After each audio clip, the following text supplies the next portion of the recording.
Sa patuloy na operasyon ng pulisya kontra ilegal na droga, 2 individual ang naaresto habang nasa kabuuang 136,000 halaga ng hininalang shabu ang nasamsam sa matagumpay na bypass operation ng pulisya sa Arengay, La Union.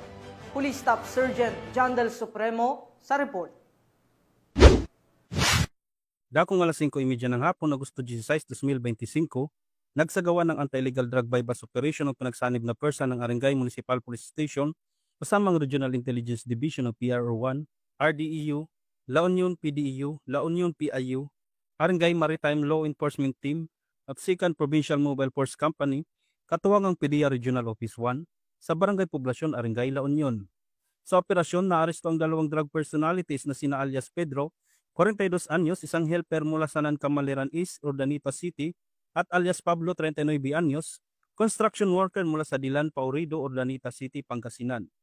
Ayon sa pulisya, pareho silang nasa listahan ng street level individuals at nahuli matapos magbenta ng suspected shabu sa isang pulis na nagkunwaring pusher buyer. Nakumpiska mula sa kanila ang 4 na medium plastic sachets na naglalaman ng hinihinalang shabu na may estimated weight na 20 grams at market value na aabot sa 136,000 pesos. Na-recover din ang iba pang non-drug evidence gaya ng 10 piraso ng budol money, 2 piraso ng silver duct tape, isang Samsung cellphone at isang Rossi motorcycle na kulay itim. Isinagawa ang inventory at markings ng may ebidensya sa mismong lugar ng operasyon sa harap ng mga suspect at mandatory witnesses.